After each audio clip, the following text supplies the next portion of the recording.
Elena Whitmore's hands shook as she pressed them against her stomach, standing in the dark hallway outside the Duke's study. She could hear his voice through the heavy wooden door, low and urgent, speaking to his mother about a marriage that had already been arranged without his consent being needed at all. Her heart pounded so hard she feared they might hear it. She had come to tell him the truth that would change both their lives forever. But now, standing there in the cold hallway, with candlelight flickering against the walls, she wondered if she still had the courage to knock. She had worked in Ashvale Manor for nearly 2 years, first as a companion to the Duke's late aunt, then, after the old woman passed, as a keeper of the household records. It was quiet work, careful work, the kind of work that let her stay unseen by most of the family.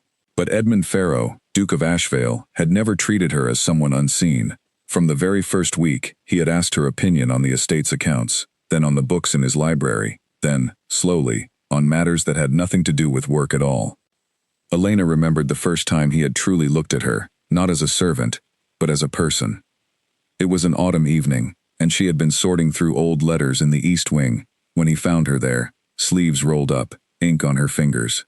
He had laughed, a real laugh, warm and unguarded, and asked her why a woman with her sharp mind was buried in paperwork instead of running half the county. She had blushed, and said nothing, but something between them had shifted that night, something neither of them could take back. Over the following months, their conversations grew longer. He would find reasons to walk past the study where she worked. She would find reasons to linger near the stables when he rode out in the mornings. Neither of them spoke of what was happening, because both of them understood what it meant. A duke did not fall in love with a woman who kept his household ledgers. Society would never allow it, and his mother, the formidable Duchess Margaret Farrow, would allow it even less. Still, love did not ask permission. It grew in stolen moments, in quiet gardens after the household had gone to sleep, in letters passed quietly between rooms, in glances held a heartbeat too long across a crowded dining hall. Edmund would speak to her of his dreams, of a life away from the rigid rules of his title, of a world where he could simply be a man who loved a woman for her mind and her heart rather than her name. Elena believed him. She believed every word, because she wanted to, and because he had never once given her a reason not to. But belief was a fragile thing in a house built on old stone and older rules. The first sign of trouble came on a bright morning in early spring, when Duchess Margaret called Elena into her private sitting room. The older woman did not raise her voice. She never needed to. She simply looked at Elena with cold, measuring eyes, and said that she had noticed how often her son sought Elena's company, and that such familiarity, however innocent it may seem, could damage a young woman's reputation beyond repair. It was, she said, a kindness to warn her now, before anything foolish could happen. Elena had nodded, and thanked her, and walked out of that room, with her spine straight, and her hands trembling. She told herself the Duchess knew nothing, that it was simply a warning, born of a mother's natural caution. But that night, when Edmund came to find her in the garden, she told him what his mother had said, and for the first time, she saw fear cross his face. Not fear of losing her, but fear of the world they lived in, a world where his choices were never entirely his own. He held her hands that night, and promised her nothing would change between them. He said his mother's opinion mattered little when weighed against what he felt in his heart. He spoke of a future, vague but hopeful, where perhaps, in time, when he had more say over his own affairs, things might be different. Elena wanted so badly to believe him that she pushed aside the small voice inside her that whispered caution. Weeks passed, and the warmth between them only deepened. There were evenings spent reading together by firelight, mornings spent walking the grounds before the rest of the house woke, and quiet exchanges of trust that made Elena feel, for the first time in her life, that she truly belonged somewhere. She had grown up with very little, raised by a widowed father who worked as a clerk in a small town, and she had never imagined a life like this, filled with candlelight, poetry, and a man who looked at her as though she were the only person in the world worth seeing. Yet even in the happiest of these moments, small shadows crept in. Edmund would sometimes grow quiet when letters arrived from London, letters bearing the seal of families far more powerful than his own. He would tuck them away without explanation, and though Elena noticed, she chose not to ask. She told herself it was not her place, that whatever business matters occupied him were separate from what they shared. She did not yet understand how deeply those letters would come to shape both their futures. One evening, after a long day spent managing a dispute between two tenant farmers, Edmund found Elena in the library, exhausted but smiling, as she closed the last of the account books. He sat beside her, closer than propriety allowed, and told her that he had never known peace like the peace he felt in her presence. He said that whatever the world expected of him, whatever his family demanded, he wanted her to know that his feelings for her were not a passing comfort, but something real and lasting. Elena believed him completely. In that moment, sitting in the golden light of the library, with his hand resting gently over hers, she allowed herself, for the first time, to imagine a future where love could overcome the walls built by birth and title. She did not know yet how soon that hope would be tested, nor how far she would have to run to protect what mattered most. Outside the manor walls, the world moved on, unaware of the storm quietly building within its halls. Servants whispered among themselves about the Duke's growing attention toward the quiet young woman who kept the household books, though none dared speak of it openly for fear of losing their positions. The Duchess, for her part, said nothing more on the matter, but her silence was not peace. It was patience, the kind of patience that waited for the right moment to strike. Elena did not know that Duchess Margaret had already begun making arrangements of her own, quietly corresponding with the family of Lady Charlotte Vane, a young noblewoman whose family fortune and connections would secure the Pharaoh name for generations to come. The Duchess had decided, long before Elena, or even Edmund fully understood the depth of their feelings, that her son's future had already been chosen. It simply had not yet been announced. As the weeks turned into months, Elena noticed a change in Edmund's demeanor. He grew more distracted, more prone to long silences, though he never let it affect the warmth he showed her. She told herself it was simply the pressure of managing such a large estate, the weight of responsibilities she could only imagine. She had no way of knowing that he had already received word of his mother's plans, and that he was struggling, in his own quiet way, to find the courage to refuse them. Despite the growing tension, neither of them spoke aloud. Their bond only grew stronger. There were nights when Edmund would confide in her his frustrations with his position, the loneliness that came with being surrounded by people who wanted something from him, rather than simply wanting him. Elena would listen, offering comfort not because she expected anything in return, but because she genuinely cared for the man beneath the title. It was this quiet, steady devotion that made their connection feel different from anything either of them had known before. One quiet evening in late spring, Edmund took Elena to a small hill overlooking the estate, far from prying eyes. The sky above them was painted in shades of orange and purple as the sun dipped below the horizon. He spoke to her that night with a rare honesty, telling her that no matter what challenges lay ahead, he intended to fight for the life he wanted, a life that included her. Elena, moved beyond words, simply rested her head against his shoulder and allowed herself to believe, just for that moment, that everything would be all right. It was a beautiful, fragile hope, one that neither of them yet understood, was already standing on the edge of collapse. For even as they sat together, beneath that painted sky, forces far beyond their control were already moving to reshape their futures, forces neither love nor hope alone would be strong enough to stop. Little did Elena know, as she walked back to the manor that night, with her heart full and her mind at peace, that the life she had begun to imagine was about to be tested in ways she could never have prepared for. The warmth of that evening would soon become a memory she clung to during the darkest days that lay ahead, a memory of a time before everything changed, before the truth she carried would force her to make the hardest choice of her life. For now, though, she allowed herself to simply feel happy, unaware that happiness, in a world built on rigid expectations and old family pride, rarely lasted as long as one hoped it would. The letter arrived on a gray morning, carried by a rider who did not stay long enough for tea. Elena watched from the window of the small study as Edmund broke the seal, his face shifting from mild curiosity to something colder, something guarded. She did not ask what it said. She had learned, over the months, that certain silences were not meant to be filled with questions. That evening, however, Edmund came to her himself, his expression heavy in a way she had not seen before. He told her that his mother had finalized an arrangement with the Vane family, that Lady Charlotte would be arriving within the month, and that his family expected an engagement to follow shortly after. He spoke the words as though they tasted bitter in his mouth, and he took Elena's hands in his own as he said them. as if to prove that his heart had not changed even if his circumstances had. Elena felt the floor tilt beneath her, though she stood perfectly still. She had known, somewhere in the back of her mind, that this moment might come. Yet knowing and hearing were two very different things. She asked him, quietly, what this meant for them, and he answered without hesitation that nothing between them would change, that an arranged engagement was simply a formality, expected of his position, a piece of paper that meant little compared to what he felt in his heart. She wanted to believe him. She wanted it so badly that she chose, in that moment, to set aside her fear and trust him completely. He held her close, and promised that he would find a way through this, that his mother's plans did not have to dictate the rest of his life. Elena clung to those words in the weeks that followed, even as she watched preparations begin for Lady Charlotte's arrival, even as she watched the household staff whisper excitedly about the young noblewoman who would soon walk these halls as its future mistress.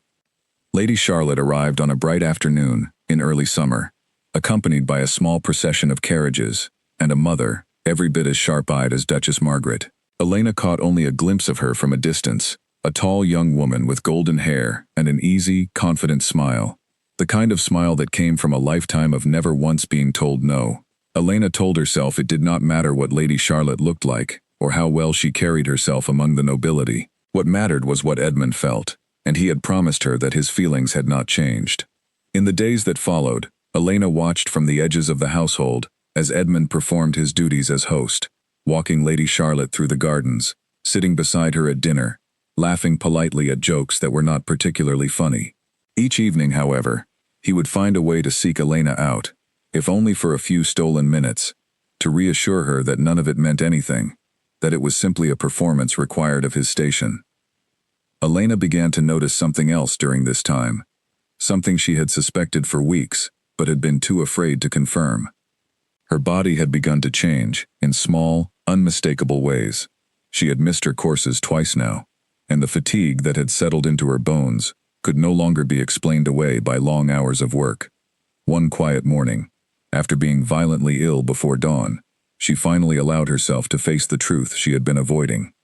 She was carrying Edmund's child. The realization struck her with a strange mixture of fear and tenderness. Part of her wanted to weep at the impossible timing of it all, arriving just as Lady Charlotte had taken up residence in the manor, just as the pressure on Edmund to secure his family's future had never been greater. But another part of her, quieter and steadier, felt something close to joy at the thought of the life growing within her, a piece of the love she and Edmund had built together, undeniable proof of everything they had shared. She did not tell him immediately.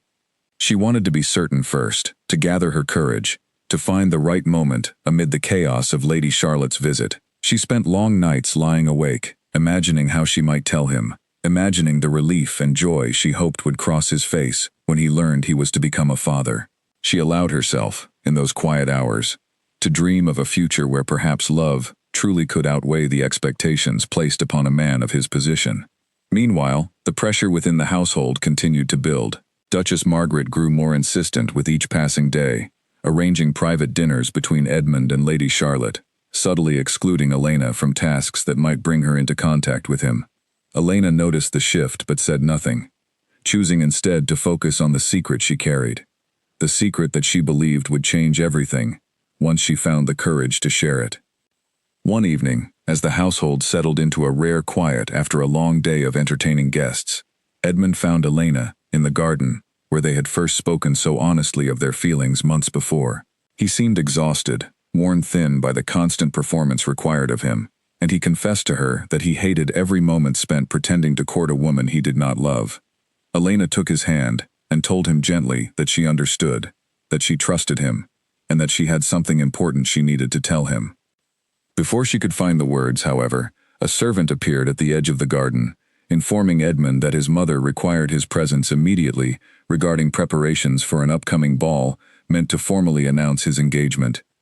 Edmund apologized, kissed Elena's hand, and promised they would speak properly very soon. Elena watched him go, her heart heavy with the words still unspoken, telling herself there would be another chance, another quiet evening, another opportunity to share the truth that would either bind them together forever or shatter everything they had built. The ball, when it finally arrived, was a grand affair, filled with candlelight, music, and the finest families from across the county. Elena was not meant to attend such an event, her position in the household placing her firmly among the staff rather than the guests, but she found herself drawn to a hidden corner near the upper gallery, watching from a distance as Edmund led Lady Charlotte through a formal dance beneath glittering chandeliers. Watching him move so gracefully beside another woman, smiling the same smile he had once reserved only for her, Elena felt a cold, creeping doubt settle into her chest for the first time. She told herself it meant nothing, that it was simply a performance, just as he had promised. Yet the doubt lingered, quiet and persistent, refusing to be silenced entirely. After the ball concluded and the guests retired for the evening, Edmund sought Elena out once more, finding her still awake in the small room she called her own. He seemed different that night, weighed down by something he had not yet spoken aloud. Elena, sensing her chance would not come again soon, finally found the courage to speak the truth she had carried for weeks. She told him, simply and honestly, that she was carrying his child. For a long moment, Edmund said nothing at all. His face, usually so warm and expressive, went perfectly still, as though he were trying to process words that made no sense to him. Elena watched him carefully, searching for some sign of the joy she had hoped to see, some flicker of the love he had professed so many times before. Instead, she saw something that frightened her, far more than anger ever could. She saw fear, raw and unguarded, the kind of fear that came from a man suddenly confronted with a truth he was not prepared to face. He asked her, quietly, if she was certain, and she answered that she was.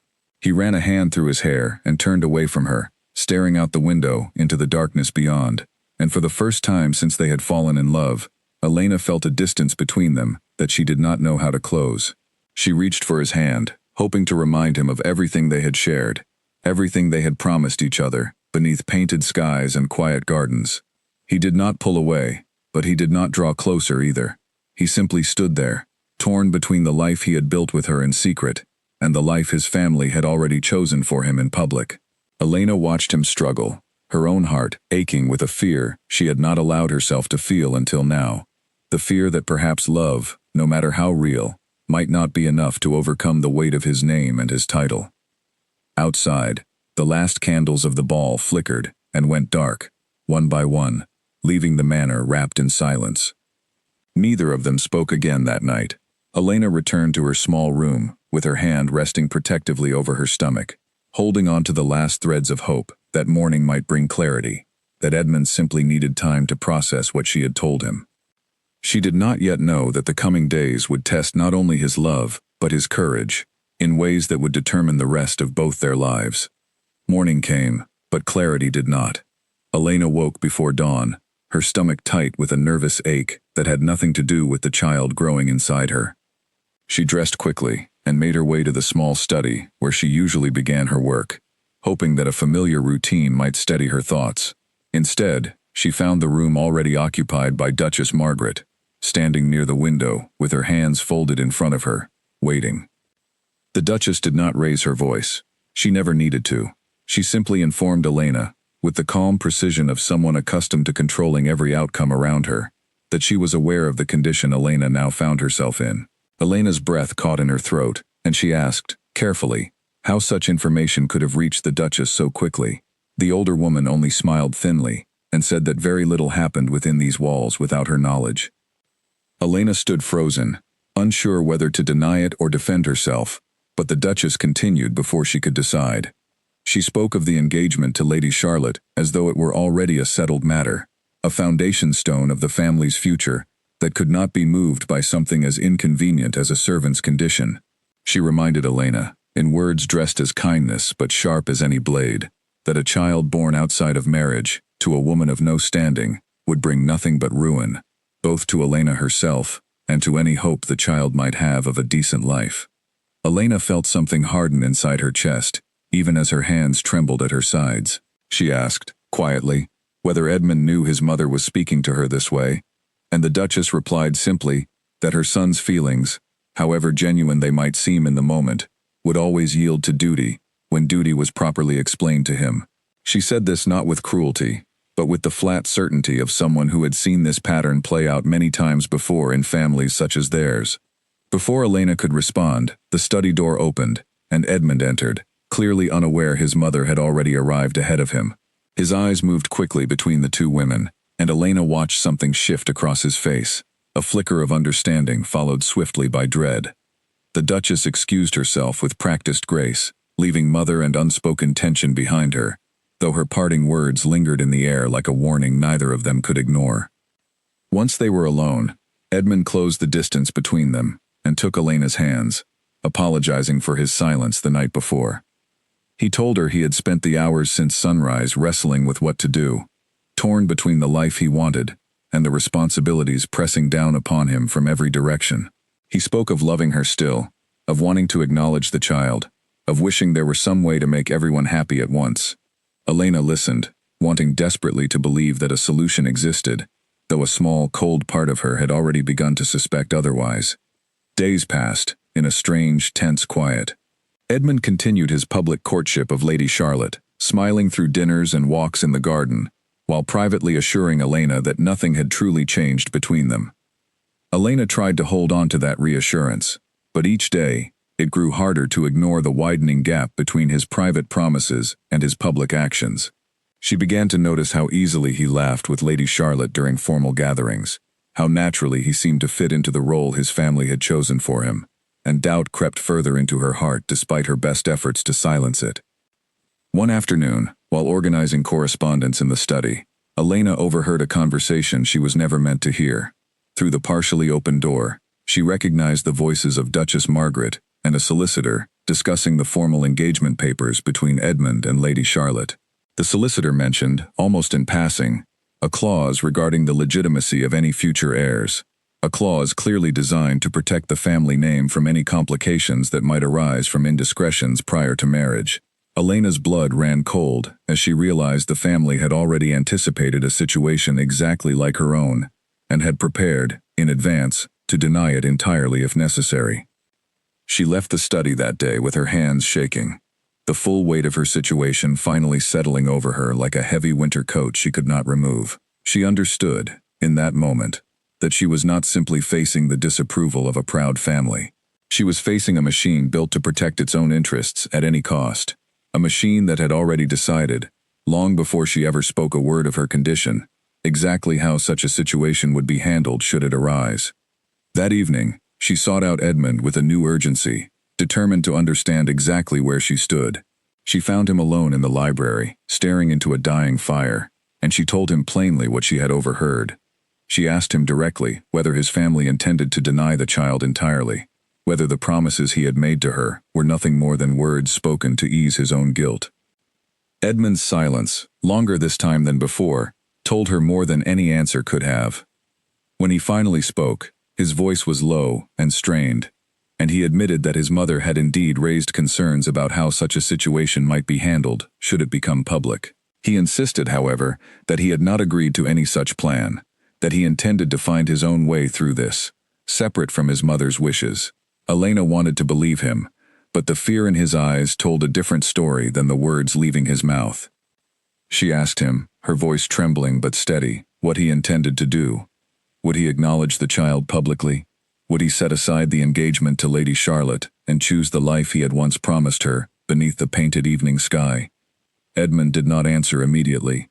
He rose from his chair and paced the length of the library, running his hands through his hair, clearly torn between competing loyalties that pulled him in opposite directions. Finally, he told her that he needed time, that such decisions could not be made hastily, that he had responsibilities to his family name that could not simply be dismissed overnight. Elena felt her heart break quietly in that moment, not from a single dramatic blow, but from the slow, painful realization that the man she loved might never be strong enough to choose her openly, no matter how much he claimed to love her in private. She left the library that night without another word, retreating to her small room where she sat alone for hours, one hand resting on her stomach, feeling the first uncertain flutter of movement from the child within her. She thought of her own mother, who had died when Elena was young, and wondered what advice she might have offered in a situation such as this.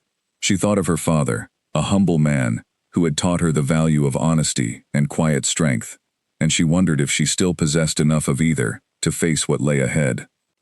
In the days that followed, the household grew increasingly tense. Duchess Margaret's visits to Elena's small workspace became more frequent, each conversation laced with thinly veiled warnings about the consequences of causing a scandal. Edmund, torn between his mother's pressure and his own conscience, grew distant and withdrawn, spending long hours locked away in his study, avoiding conversations that might force him to make a decision he was not yet ready to face. Elena, meanwhile, found herself increasingly isolated.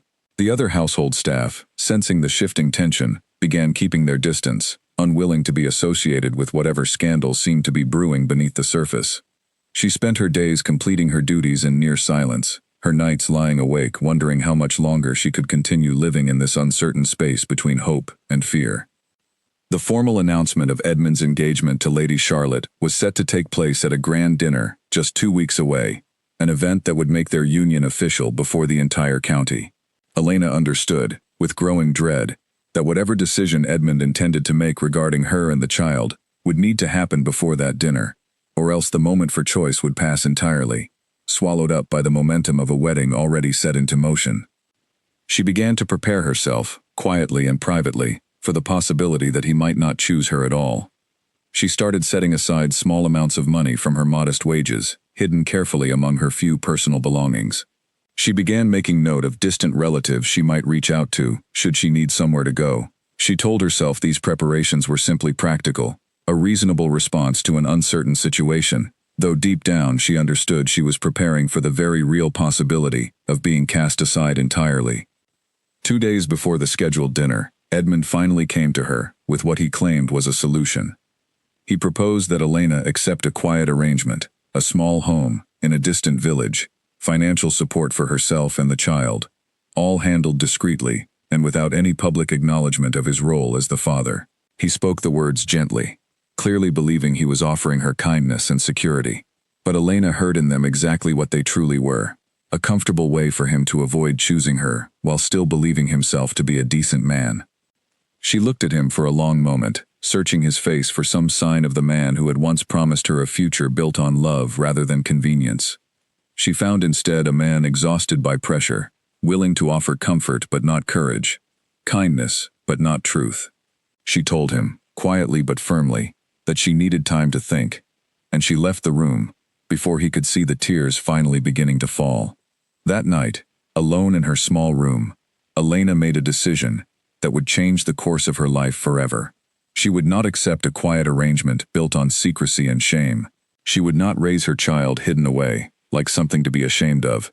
Whatever happened next, whatever Edmund chose in the coming days, Elena understood that she needed to be ready to face the consequences on her own terms, with whatever strength and dignity she could still hold on to.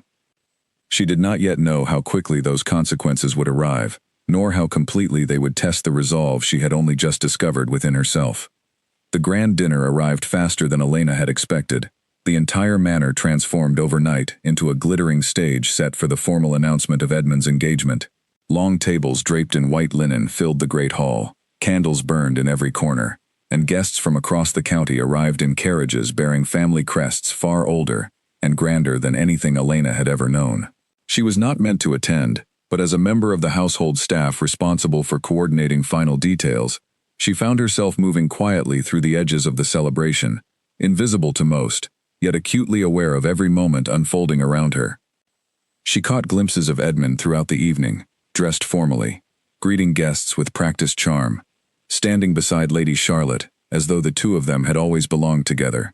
Elena told herself she was simply there to work, to ensure the evening proceeded smoothly, yet her eyes kept finding him across the crowded room, searching for some sign that he still remembered the promises he had made to her beneath quieter skies. Midway through the evening, as guests settled into their seats for the formal toast, Duchess Margaret rose to address the room. She spoke elegantly of family legacy, of the joining of two great houses, and of the bright future awaiting her son and his intended bride. Elena stood near the back of the hall, half hidden behind a column, her hand resting instinctively over her stomach as she listened to words that felt like they were sealing her fate before she had even had the chance to fight for it. Just as the Duchess prepared to invite Edmund to speak, a commotion arose near the entrance of the hall.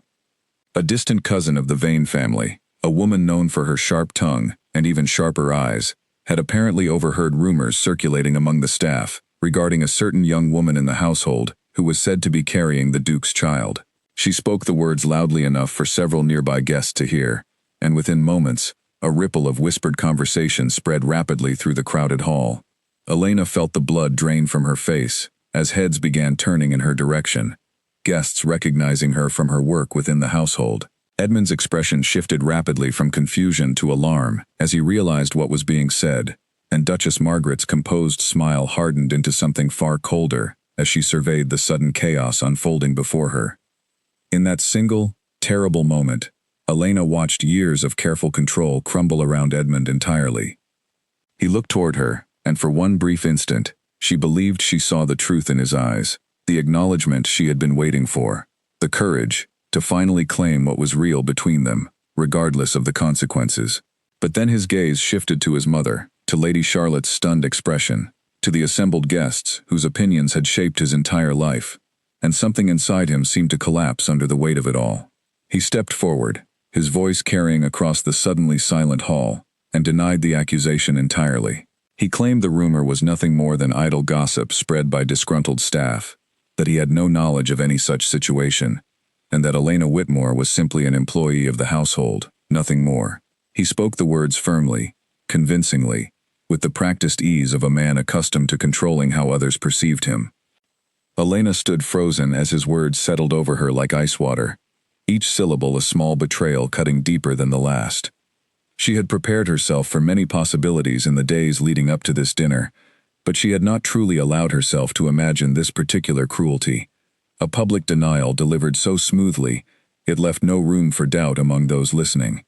She watched Lady Charlotte's shoulders relax slightly, watched Duchess Margaret's expression settle back into satisfied composure, and understood in that instant exactly how thoroughly she had been abandoned.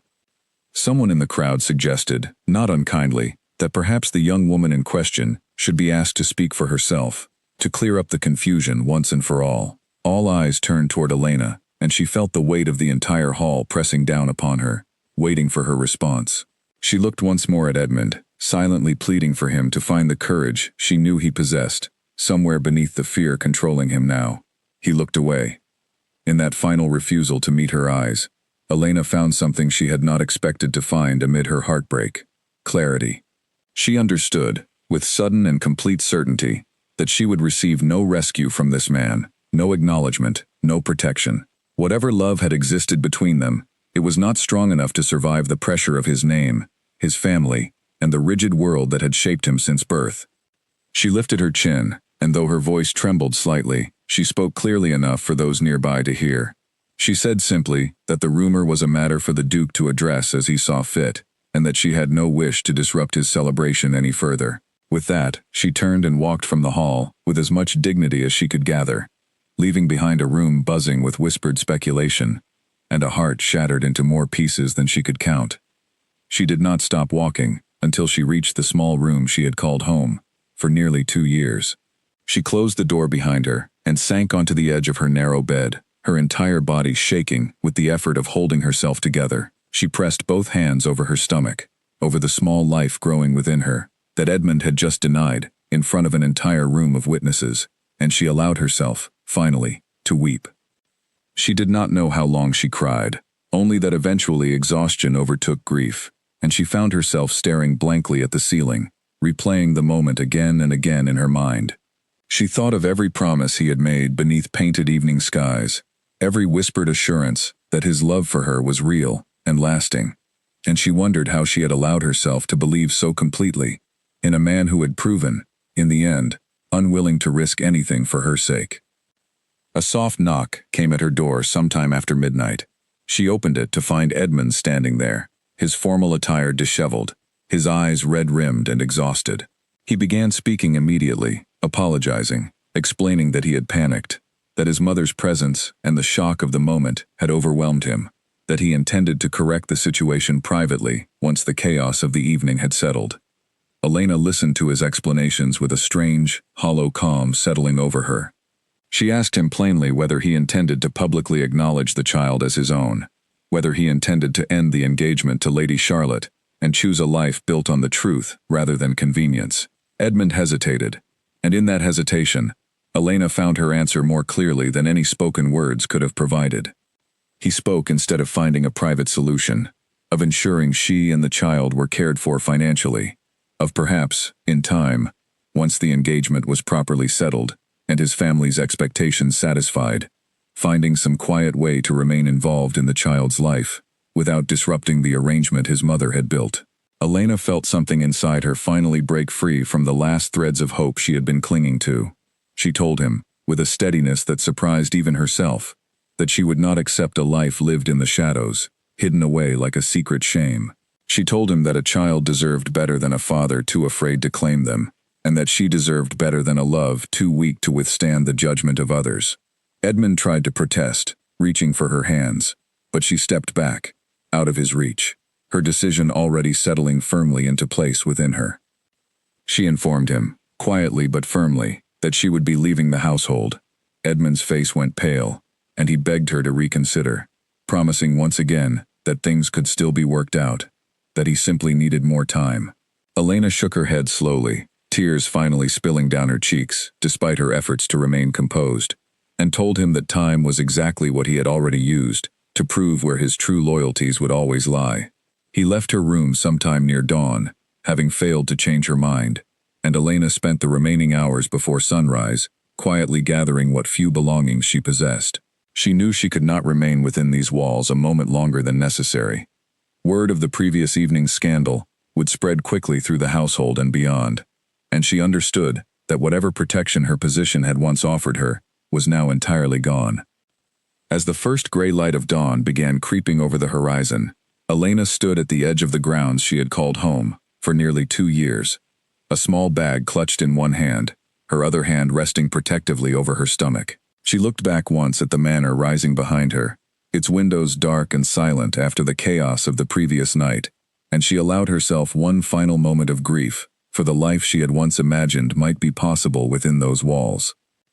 Then she turned and began walking down the long road leading away from Ashvale, carrying with her nothing but a small bag of belongings, a broken heart, and the quiet, determined resolve to build a life for herself and her child that no one could ever again deny.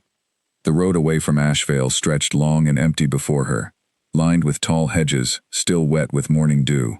Elena walked steadily despite the ache settling into her legs, her small bag growing heavier with each mile, though it held little more than a few changes of clothing, a small amount of saved coin, and a worn letter from her late mother that she had carried with her since childhood. She did not look back again after that first glance at the manor, choosing instead to fix her eyes forward on a horizon she could not yet clearly imagine. By midday, the sun had risen high and warm, and Elena found herself footsore and thirsty, resting briefly beside a small stream that ran alongside the road. She drank carefully from cupped hands and allowed herself a few minutes to simply breathe, to process the enormity of what had happened in the span of a single night. She had left behind everything familiar, a position that had provided stability if not happiness, a man she had loved completely, and a household that had, for a time, felt almost like family. She thought of Edmund often during those first difficult hours of walking, though she forced herself each time to push the thoughts aside before they could pull her back into grief. She could not afford to dwell on what might have been. She had a child to think of now, a small life depending entirely on her strength and her choices, and she understood that grief, however deserved, was a luxury she could not indulge for long. As afternoon stretched into evening, Elena reached the outskirts of a modest village she did not recognize, its small stone cottages and quiet main street offering no particular welcome nor warning. She had little money and no clear destination, only a vague notion that she needed to put as much distance as possible between herself and Ashvale before deciding what came next. She found a small inn near the edge of the village and used a portion of her precious savings to secure a single night's lodging, understanding that she could not sustain such expenses for long. That night, lying in an unfamiliar bed in an unfamiliar room, Elena allowed herself finally to consider the full weight of her situation. She had no family to turn to, her father having passed several years earlier, no distant relatives close enough to offer real assistance, and no clear skills beyond her work managing household accounts. work that required references she could no longer provide, given the circumstances of her departure. She was, in every practical sense, entirely alone. Yet even amid the fear pressing down upon her, Elena found a stubborn thread of resolve refusing to be extinguished.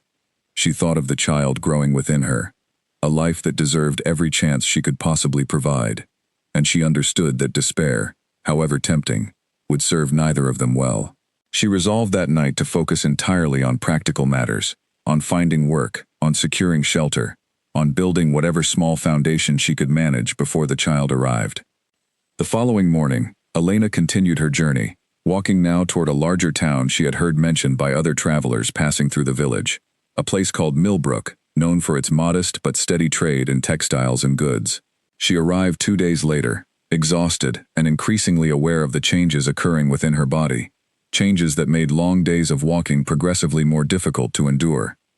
Millbrook proved larger than she expected, its narrow streets lined with small shops and modest homes, its people going about their business, with the practical bustle common to towns built on honest trade rather than noble lineage. Elena found the anonymity of the place strangely comforting after the rigid social structures of Ashvale, though she understood quickly that anonymity alone would not put food on her table or a roof over her head. She spent her first days in Millbrook, searching for any form of employment that might sustain her, though her condition made many forms of physical labor increasingly impractical. She approached several shops, seeking work as a clerk or bookkeeper, skills she had honed during her years managing the Ashvale household accounts. But without references or connections, most proprietors regarded her with polite suspicion before turning her away. Her savings dwindled faster than she had anticipated, spent on modest lodging and simple meals, and Elena began to feel the first true edges of desperation creeping into her carefully maintained composure. She had never before experienced true poverty, having always possessed steady, if modest, employment throughout her adult life, and the uncertainty of her current situation weighed on her far more heavily than she had expected. It was during this difficult period, on a particularly gray afternoon when Elena had begun to fear she might soon run out of options entirely, that she encountered a woman named Nora Bell outside a small bakery near the center of town. Nora, a widow of middle years who ran a modest seamstress shop, noticed Elena's exhaustion and the careful way she held herself, and approached with an offer of simple kindness rather than judgment. Nora invited Elena inside her shop for tea, and over the course of that conversation, learned enough of Elena's situation to understand the difficult circumstances she faced, though Elena carefully avoided revealing the full details of her connection to Ashvale or the identity of the child's father. Nora, having faced her own hardships after losing her husband several years earlier, offered Elena something she had not expected to find so easily: genuine compassion, without demand for explanation. Nora offered Elena modest employment within her shop, teaching her the basics of sewing and mending in exchange for a small wage and a simple room above the shop where Elena could stay. It was not a grand solution, nor a permanent one, but it offered Elena something she desperately needed in that moment: stability, however temporary, and a small measure of dignity, restored after the humiliation she had endured. Elena accepted gratefully, and over the following weeks began learning the careful, patient work of a seamstress under Nora's guidance. Her hands, once accustomed to ink and ledgers, slowly grew familiar with needle and thread, and though the work was different from anything she had known before, she found unexpected comfort in its quiet, methodical rhythm. It gave her hands something productive to do, while her mind slowly began healing from the wounds of the previous months. As her pregnancy progressed, Elena grew closer to Nora, who proved to be not only a generous employer, but an increasingly trusted friend. Nora never pressed her for details about the child's father, though she clearly suspected the situation was more complicated than Elena initially let on. She simply offered steady support, practical advice about childbirth and infant care, and the kind of quiet companionship Elena had not realized how desperately she needed. Word occasionally reached Millbrook of happenings in the wider county, carried by traveling merchants or passing gossip among townsfolk, and Elena could not entirely avoid hearing news of Ashvale from time to time. She learned, through such indirect channels, that Edmund's engagement to Lady Charlotte had proceeded as planned, that a formal wedding date had been set for the coming autumn, and that the household scandal involving a servant's supposed pregnancy had apparently been quietly buried beneath the momentum of the upcoming nuptials. Hearing such news brought a fresh wave of pain, though Elena found, somewhat to her own surprise, that the sharpness of her grief had begun to dull slightly with each passing week, replaced gradually by a determined focus on the practical realities of her new life. She had a child to prepare for, skills to master, and a small but growing sense of independence to nurture, and she found that channeling her energy into these tangible goals helped ease the ache of betrayal that still lingered whenever thoughts of Edmund crossed her mind. As summer stretched toward autumn, Elena's condition advanced steadily, and Nora began making careful preparations for the birth, arranging for a local doctor named Whitfield to attend Elena when her time came. Dr. Whitfield, a kind but no-nonsense man who had delivered nearly every child born in Millbrook over the past 2 decades, examined Elena with practiced efficiency and assured both her and Nora that everything appeared to be progressing normally. Elena spent the final weeks of her pregnancy in quiet preparation, sewing small garments for the child, alongside her regular work in Nora's shop, her hands growing steadily more skilled with each passing day.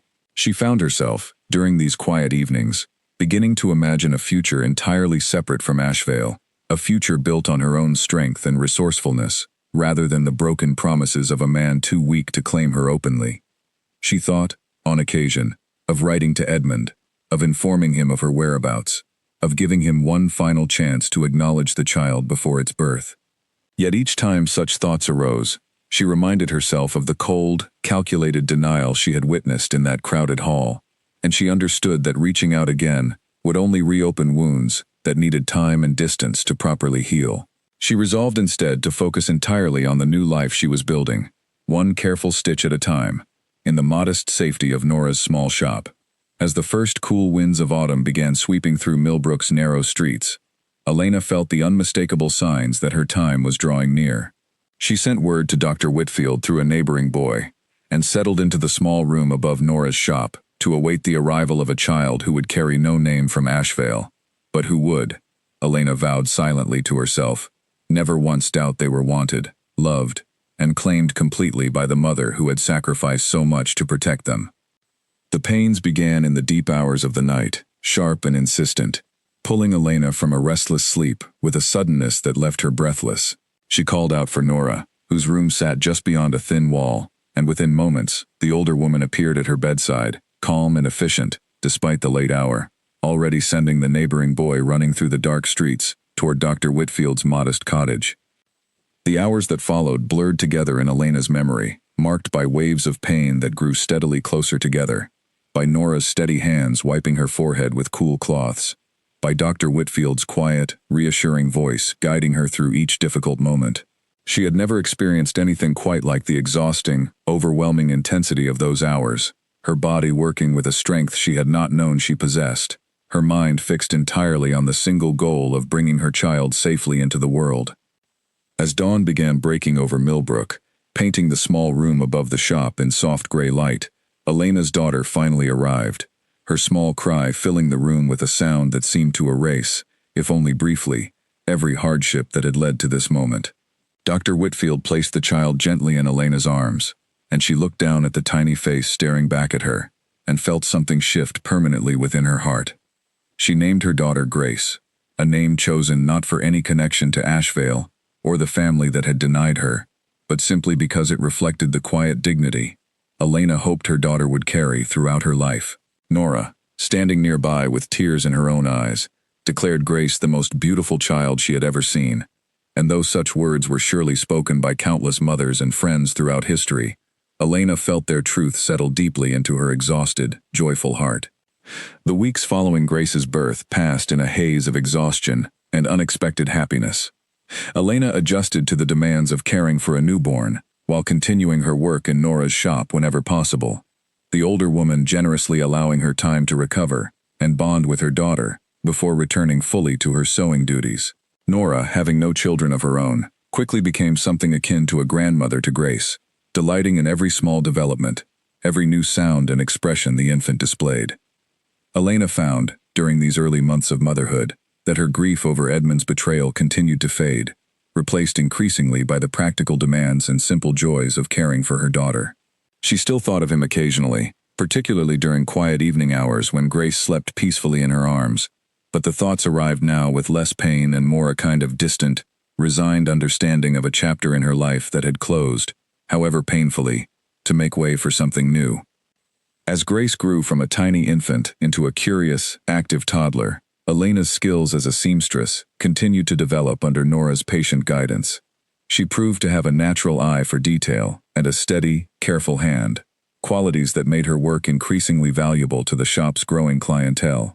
Nora began entrusting Elena with more complex commissions, from simple mending to full garment construction, for some of Millbrook's more prosperous families, and Elena found genuine satisfaction in watching her skills grow alongside her daughter. Word occasionally still reached Millbrook of happenings within the wider county, and Elena learned, through such indirect channels, that Edmund's marriage to Lady Charlotte had proceeded as planned during the previous autumn, shortly after Elena's own departure from Ashvale. She heard, some months later, that the couple had welcomed a son of their own, an heir who would carry forward the Pharaoh name, with all the legitimacy and acknowledgement that Grace had been denied. Such news brought a complicated tangle of emotions Elena struggled to fully untangle.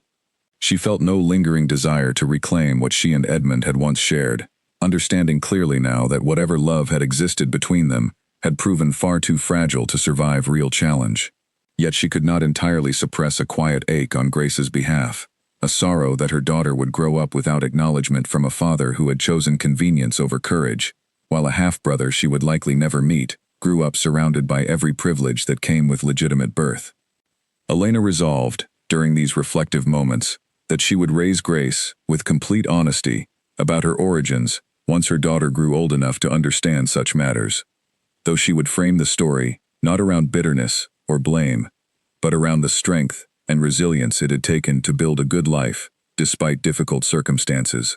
She wanted Grace to understand that her worth had never depended on acknowledgement from a father too weak to claim her, but rather on the love and effort her mother had poured into every aspect of her upbringing. As Grace approached her second birthday, Nora approached Elena with an unexpected proposal. The older woman, feeling the effects of age creeping into her joints and eyesight, suggested that Elena might eventually take over full management of the shop, learning not only the sewing itself, but the business side of running such an enterprise, from managing accounts to negotiating with fabric suppliers to handling the shop's growing list of clients. Elena's background managing the Ashvale household accounts proved unexpectedly valuable in this regard, and she embraced the opportunity with quiet determination. Over the following year, Elena gradually assumed greater responsibility within the shop, and Nora, watching her progress with evident pride, began speaking of eventually passing the business entirely into Elena's capable hands. Elena, in turn, found herself increasingly settled in Millbrook, the small town that had once represented nothing more than an uncertain destination, now feeling genuinely like home, filled with people who knew her not as a scandal or a cautionary tale, but simply as a hard-working, capable woman, raising her daughter with quiet dignity. Grace grew into a bright, curious child, her early years filled with the simple joys of a childhood spent between her mother's shop and Nora's watchful, affectionate presence. Elena taught her daughter to read, using the few books she had managed to bring with her from her previous life, and Grace showed an early aptitude for learning that filled Elena with quiet pride. She resolved that whatever challenges her daughter might face regarding her unconventional origins, she would never lack for love, education, or the confidence that came from being genuinely wanted and valued. As the years passed, Elena occasionally received word, through the same indirect channels that had informed her of Edmund's marriage and the birth of his legitimate heir, of continued developments at Ashvale. She learned that the marriage between Edmund and Lady Charlotte, while producing the heir his family had desired, appeared to lack the warmth and genuine affection Elena herself had once shared with him, at least according to the occasional whispered gossip that traveled between larger towns and eventually reached Millbrook's quieter streets. Such news brought Elena no particular satisfaction, nor did it reopen wounds she had worked hard to heal.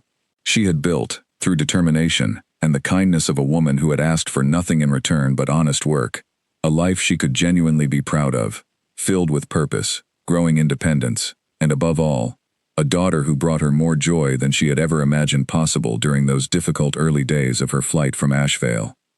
She understood, with the clarity that only time and distance could provide, that her greatest strength had not been found in the love she once believed would define her future, but rather in the quiet resilience she discovered within herself during the darkest days of her abandonment.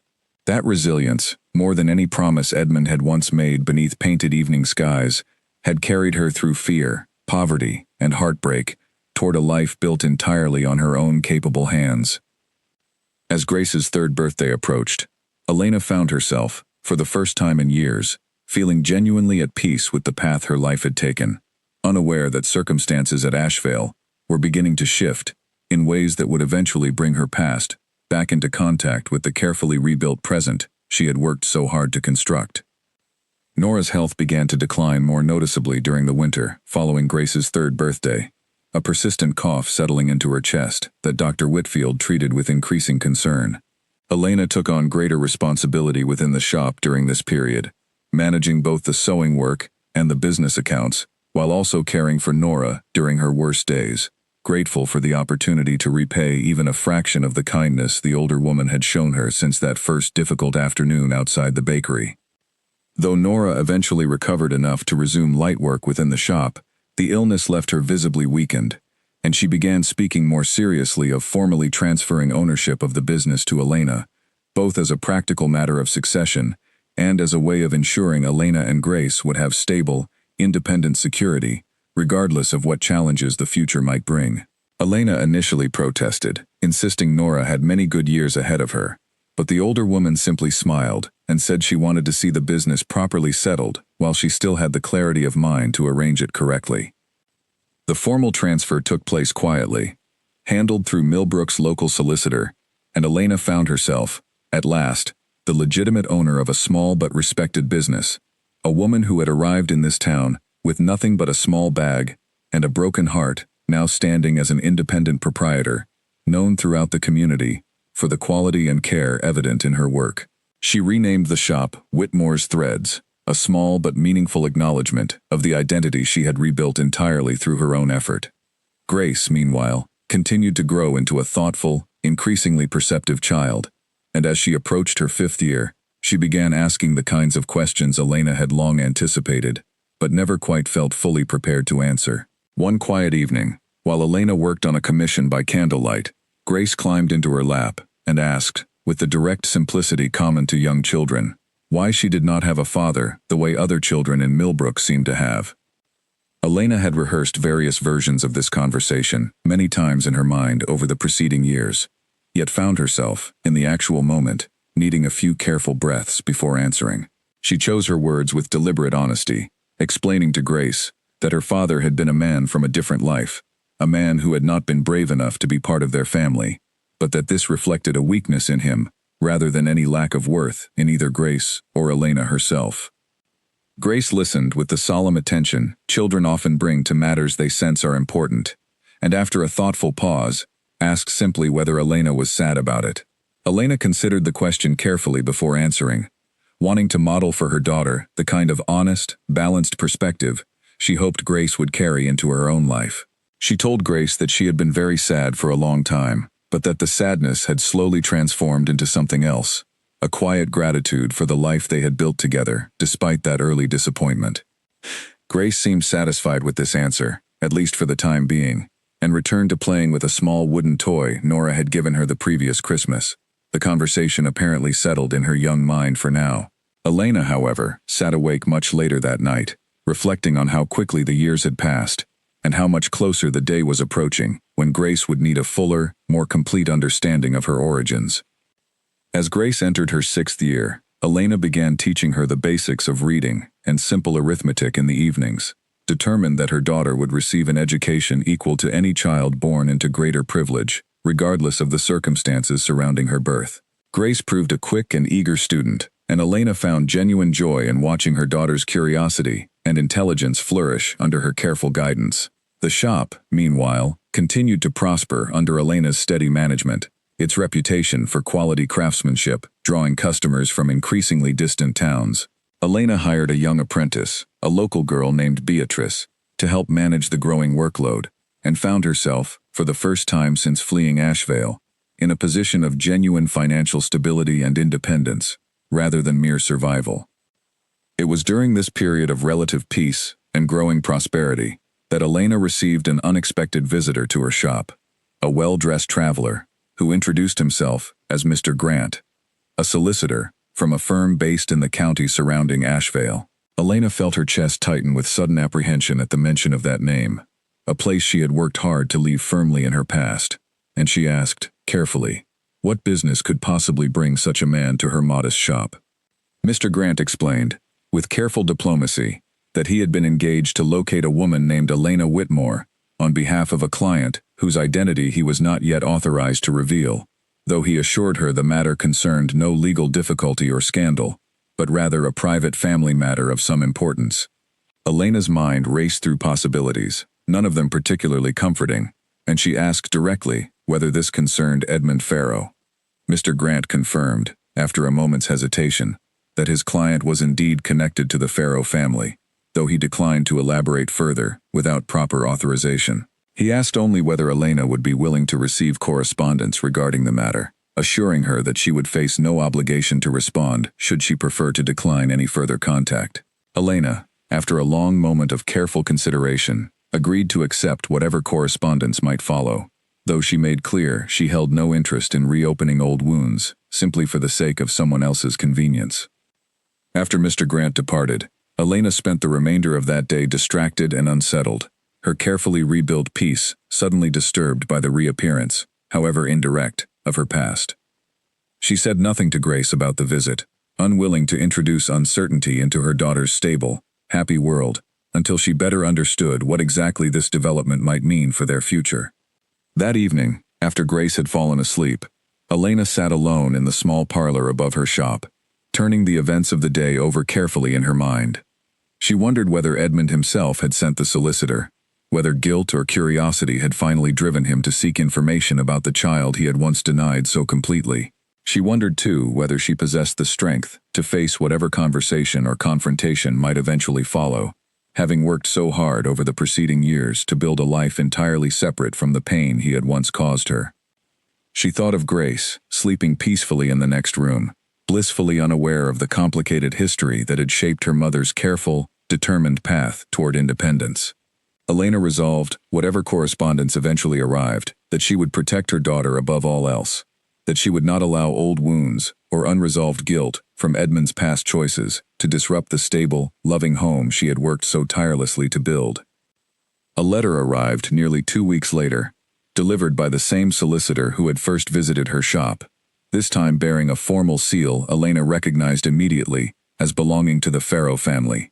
Her hands trembled slightly as she broke the seal, uncertain what words she might find within, uncertain whether she was truly ready to face whatever truth this letter might reveal about the man who had once promised her a future built on love, only to abandon that promise when it mattered most. The letter, when Elena finally found the courage to read it fully, was written in Edmund's own hand, the familiar careful script, bringing back a flood of memories she had worked hard to set aside. He wrote with evident difficulty, his words halting and uncertain in a way she had never seen from him during their time together, when his confidence and easy charm had seemed to flow effortlessly through everything he said and wrote. He explained that his marriage to Lady Charlotte, while producing an heir and satisfying his family's expectations, had never developed into anything resembling genuine affection or partnership. He described years spent in a household defined by cold formality rather than warmth, years during which he had thought often, and with growing regret, of the choice he had made on that terrible night when fear had overpowered whatever courage he might have possessed to claim Elena and their child openly. He wrote that his mother, Duchess Margaret, had passed away the previous winter, and that in the process of settling her affairs he had discovered correspondence revealing the full extent of her involvement in arranging his marriage and in orchestrating the pressure that had led him to deny Elena so publicly all those years ago. This discovery, he explained, had forced him to confront his own weakness in that moment with a clarity he had long avoided, understanding now that whatever role his mother had played, the final choice to deny Elena and their child had been entirely his own. He wrote of his son with Lady Charlotte, a boy named William now approaching his 8th year, and admitted with evident pain that his relationship with the boy remained distant and strained, shaped by the same rigid formality that had defined his own upbringing, rather than the warmth he had once imagined sharing with Elena's child. He expressed, in careful, measured words, a deep desire to know something of the daughter he had never met, to understand whether she was healthy, whether she was happy, whether there existed any possibility of acknowledgement or connection after so many years of silence. Elena read the letter several times over the following days, her emotions shifting between old anger, cautious sympathy, and a deep uncertainty about how to respond, or whether she should respond at all. She thought of Grace, now a bright, thriving child of 6 years, secure in her identity and her place within the community of Millbrook, entirely unaware that the father who had once denied her existence now apparently wished to know her. She discussed the matter carefully with Nora, who, despite her advancing age, remained sharp-minded and offered Elena the same steady, practical wisdom that had guided her through so many difficult decisions over the years. Nora suggested that whatever Elena decided, the choice needed to center entirely on what would genuinely benefit Grace, rather than on any lingering feelings, whether resentment or nostalgia, that Elena herself might still carry regarding Edmund. After much careful consideration, Elena composed a measured reply, acknowledging receipt of his letter and confirming that Grace was indeed healthy and thriving, but making clear that any further contact or potential relationship would need to proceed entirely on Elena's terms, with Grace's well-being as the sole priority guiding every decision. She made no promises regarding reconciliation or forgiveness, stating plainly that years of abandonment could not be undone through a single letter, however sincere its apparent regret. Edmund's response arrived within a fortnight, expressing genuine gratitude for even this cautious opening, and requesting, humbly, the possibility of a meeting, arranged however Elena felt most comfortable, whether in Millbrook or elsewhere, at whatever time might suit her circumstances.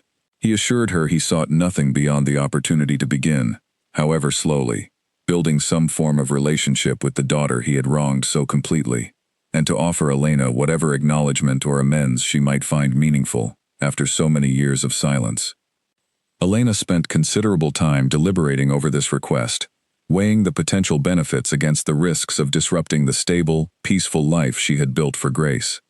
She spoke with Dr. Whitfield, who had become something of a trusted advisor over the years, and with Beatrice, her loyal apprentice, who had grown into a close friend and confidant. Both encouraged her to consider the meeting, if only to provide Grace, eventually, with the opportunity to know her father's identity and character firsthand, rather than through second-hand stories alone. Eventually, Elena agreed to a carefully arranged meeting, though she insisted it take place in Millbrook, on her own familiar ground, rather than any location connected to Ashvale or the Farrow family's influence. She chose a quiet afternoon when the shop would be closed, arranging for Beatrice to look after Grace during the initial conversation, wanting first to speak privately with Edmund before deciding whether or how to introduce him to their daughter. The day of the meeting arrived with a nervous tension Elena had not felt in years, memories of their final confrontation at Ashvale resurfacing with unexpected intensity as she prepared the small parlor above her shop for his visit. She dressed carefully, not to impress him, but to present herself as the capable, independent woman she had become, entirely separate from the vulnerable young woman he had once known and abandoned. Edmund arrived precisely at the appointed hour, arriving alone in a modest carriage, rather than the grand procession she might have expected from a man of his title. Elena observed him carefully as he entered the parlor, noting the visible signs of age and evident weariness that had settled into his features over the intervening years, along with something else, a genuine humility she had never witnessed in him during their time together, when confidence had seemed to define his every word and gesture. He began by offering a formal, heartfelt apology, acknowledging fully the cowardice of his actions on that terrible night, the pain his public denial must have caused her, and the years of hardship she had presumably endured as a direct result of his failure to claim both her and their child openly. He spoke without excuse or justification, simply accepting responsibility for choices that had shaped both their lives in profoundly different directions. Elena listened carefully, weighing his words against years of accumulated hurt and hard-won independence. She told him plainly that his apology, however sincere it appeared, could not undo the years Grace had spent without a father's acknowledgement, nor the desperate uncertainty Elena herself had faced during those first difficult months after fleeing Ashvale. She reminded him that she had built her life entirely through her own strength, without any assistance or acknowledgement from him, and that she required no validation from him now, to feel confident in the worth of the life she and Grace had created together. Edmund accepted her words without argument, agreeing entirely with her assessment of his failures. He asked, humbly, whether there existed any possibility of building some form of relationship with Grace going forward, however slowly and carefully Elena felt necessary, making clear he sought no legal claim or disruption to the stable life Elena had built, but simply the chance to know his daughter and offer whatever support or connection she might eventually welcome. Elena studied him for a long, careful moment, weighing his evident sincerity against the memory of his previous cowardice, understanding that whatever decision she made now would shape not only her own path forward, but the future relationship her daughter might or might not have with her biological father. She told him, finally, that she would consider his request, but that any relationship with Grace would need to develop slowly, entirely on terms Elena controlled, and only if Grace herself, once properly informed of the full situation, expressed genuine interest in knowing him. Edmund agreed readily to these conditions, expressing gratitude for even this cautious opening toward reconciliation. As he prepared to leave, he asked one final question, his voice carrying a vulnerability Elena had not expected from the confident young duke she had once loved so completely. He asked whether she believed she could ever find it in herself to forgive him, not for Grace's sake, but for her own. Elena considered the question carefully before answering, understanding that forgiveness, if it came at all, would need to develop naturally over time, rather than being forced or rushed for the sake of easing his evident guilt. She told him honestly that she did not yet know, but that she was willing to remain open to the possibility, provided he demonstrated through consistent action, rather than words alone, that he had truly changed from the man who had once chosen convenience over courage. Edmund departed shortly afterward, and Elena stood alone, in the quiet parlor for a long while, processing the unexpected turn her carefully rebuilt life had taken. She did not yet know how the coming months would unfold, whether Edmund's apparent sincerity would prove genuine and lasting, or whether old patterns of weakness might eventually resurface under new pressures. She understood only that she had faced this difficult reunion with strength and clarity, protecting both herself and her daughter while remaining open, however cautiously, to whatever healing might still be possible. In the weeks following Edmund's visit, Elena found herself facing the difficult task of explaining the full situation to Grace, now old enough to understand a more complete version of the truth than the simplified explanations Elena had offered during earlier years. She chose a quiet Sunday afternoon, when the shop stood closed and Beatrice had taken the day for herself, to sit down with her daughter and finally share the complete story of her origins. Elena explained carefully, choosing words appropriate to her daughter's age and understanding, that Grace's father had been a man of considerable position and wealth, a duke who had once loved Elena deeply, but had ultimately lacked the courage to acknowledge their relationship, or their child, when faced with pressure from his own family and society. She emphasized, as she had during earlier, simpler conversations, that this reflected a weakness in him, rather than any deficiency in Grace herself. Grace listened with the serious attention she had always brought to important matters, asking occasional questions that revealed a maturity beyond her years.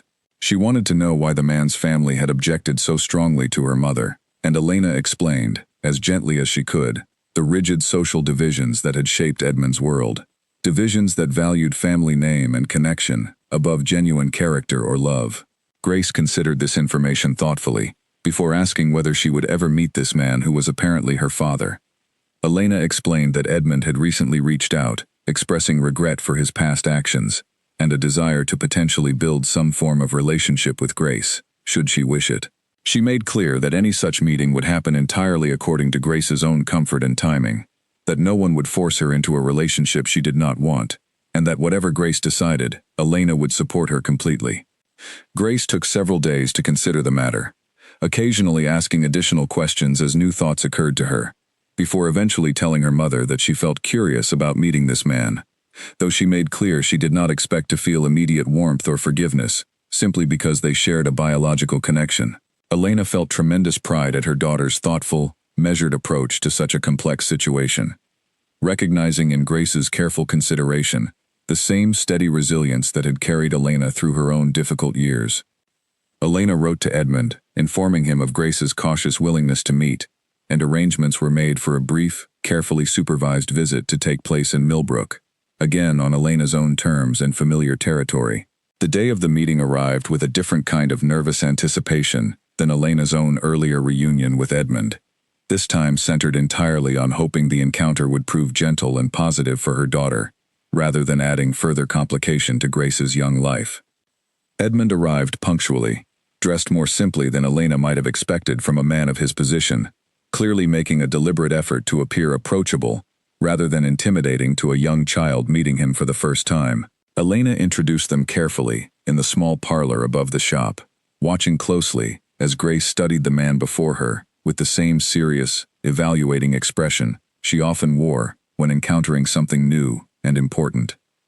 Edmund, to his credit, did not attempt to overwhelm Grace with excessive emotion or grand gestures, instead speaking to her simply and honestly, acknowledging that he had made a serious mistake in not being part of her life earlier, and expressing genuine interest in learning about her interests and experiences without pressuring her toward any particular response or emotion. Grace, cautious but curious, gradually warmed enough to answer his questions about her favorite books and her work helping in her mother's shop. The visit lasted only an hour, ending well before Grace's patience or comfort might have worn thin, and Edmund departed with evident gratitude for even this brief, careful beginning. Over the following months, similar visits occurred periodically, each one slightly longer and more comfortable than the last, as Grace gradually developed a cautious but genuine curiosity about the father she was slowly coming to know. Elena watched these developing interactions carefully, prepared at any moment to end them entirely should Edmund show any sign of reverting to the weakness or inconsistency that had defined his earlier behavior. Yet to her cautious surprise, Edmund proved remarkably consistent, arriving punctually for each arranged visit, remembering small details Grace had shared during previous conversations, and gradually building a genuine, if still developing, connection with his daughter. During this same period, Elena learned more about the current state of Edmund's household at Ashvale, information he shared openly during their own occasional conversations regarding Grace's well-being and upbringing. He described his relationship with his legitimate son William as improving slowly, the boy having been informed, at Edmund's insistence, of Grace's existence, though the two children had not yet met, given the delicate nature of introducing such a significant change into William's own understanding of his family. Edmund also shared, with evident discomfort, that his marriage to Lady Charlotte remained largely a partnership of convenience and mutual respect, rather than genuine affection, though both had settled into a working arrangement that satisfied family obligations, while allowing each a measure of independent contentment. Elena found herself surprised by how little satisfaction she took from this information, understanding that her own healing no longer depended on comparing her circumstances against whatever happiness or unhappiness Edmund had found in his marriage. As the months progressed, and Edmund's relationship with Grace continued developing along careful, respectful lines, Elena found herself gradually softening toward him, not toward romantic reconciliation, a possibility she had firmly closed in her own heart years earlier, but toward a more measured, practical forgiveness that acknowledged his genuine effort to change, while still maintaining clear boundaries regarding what she would and would not accept from him going forward. Edmund, for his part, never pushed for anything beyond what Elena and Grace offered willingly, seeming to understand instinctively that any attempt to rush or force greater intimacy would likely damage the fragile trust being carefully rebuilt. He began, with Elena's cautious permission, providing modest financial support toward Grace's education, funds that Elena accepted not as charity or apology, but as reasonable acknowledgement of a father's basic responsibility toward his child's future. As Grace approached her 7th birthday, she asked her mother, during a quiet evening conversation, whether Elena had forgiven Edmund for what he had done all those years ago. Elena considered the question carefully, understanding that her answer would shape how Grace herself might eventually think about forgiveness, responsibility, and the possibility of growth, even after serious mistakes. She told her daughter honestly that forgiveness had come slowly and imperfectly, built not on forgetting what had happened, but on witnessing genuine, consistent effort to make amends over an extended period of time. She explained that forgiveness did not mean pretending the original wrong had not caused real harm, but rather choosing to release the weight of anger once it no longer served any useful purpose in her own life, particularly once she had built a life she was genuinely proud of, regardless of Edmund's earlier failures.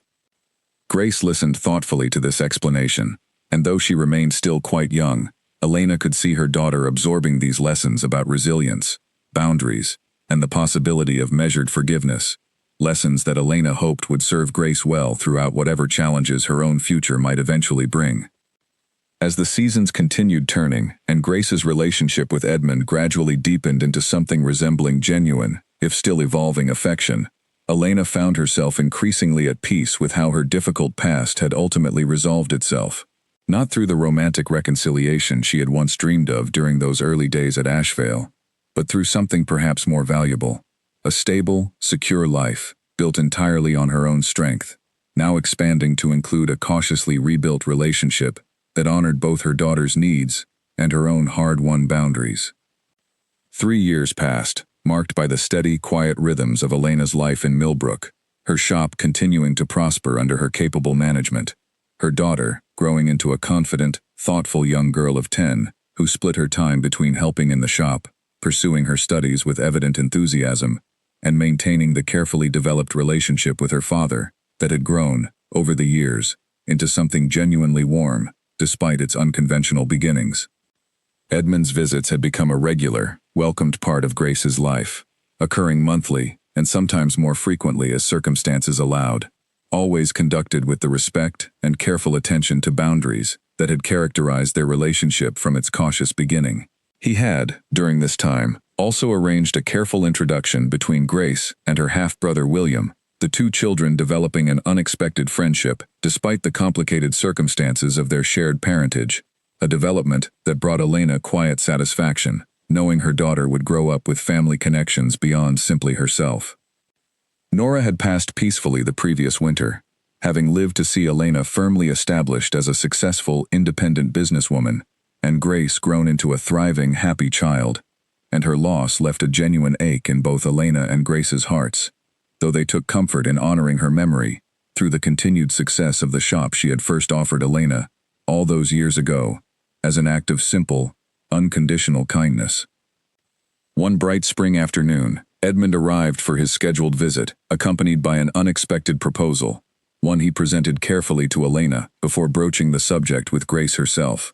He explained that he wished to formally and publicly acknowledge Grace as his daughter, providing her with legal recognition as his child, along with whatever inheritance rights and social standing such recognition might eventually afford her, regardless of the complications this might create within his own household or among the wider nobility. Elena listened to this proposal with careful consideration, understanding the significant implications such a public acknowledgement would carry, both the potential benefits it might offer Grace in terms of future opportunities and standing, and the complications it might introduce into the carefully balanced, private life they had built together in Millbrook. She asked Edmund directly what had prompted this decision after so many years of quiet, private connection rather than public recognition. Edmund explained, with evident emotion, that he had spent years living with the shame of his earlier cowardice, and that watching Grace grow into such a remarkable young woman, capable and confident despite years of undeserved denial, had convinced him that he owed her, at minimum, the public acknowledgement he had failed to provide when it might have mattered most during her earliest years. He said he understood this decision ultimately belonged to Elena and Grace together, and that he would respect whatever choice they made, having learned, through years of careful relationship building, the importance of honoring their autonomy, rather than imposing his own wishes upon their lives. Elena discussed the matter extensively with Grace over the following weeks, ensuring her daughter fully understood both the potential benefits and complications such public acknowledgement might bring.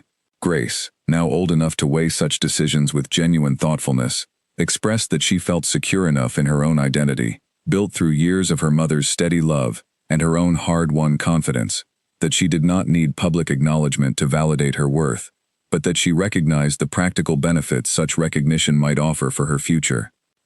After careful consideration, Grace decided she welcomed the acknowledgement, not out of any lingering need for Edmund's validation, but as a matter of practical fairness and future opportunity, while making clear that her fundamental sense of identity and worth remained rooted entirely in the life her mother had built for her, regardless of whatever additional recognition Edmund might now choose to provide.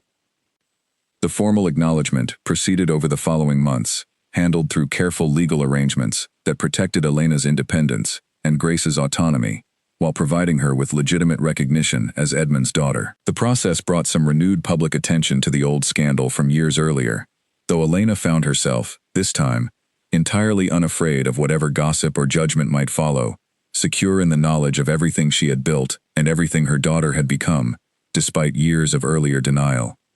Edmund's relationship with Lady Charlotte, already settled into a distant partnership of mutual convenience, absorbed this development with surprising grace, Lady Charlotte herself having grown, over the years, into a woman focused primarily on her own interests and her son's well-being, rather than concerning herself deeply with matters involving Edmund's acknowledged daughter from an earlier relationship.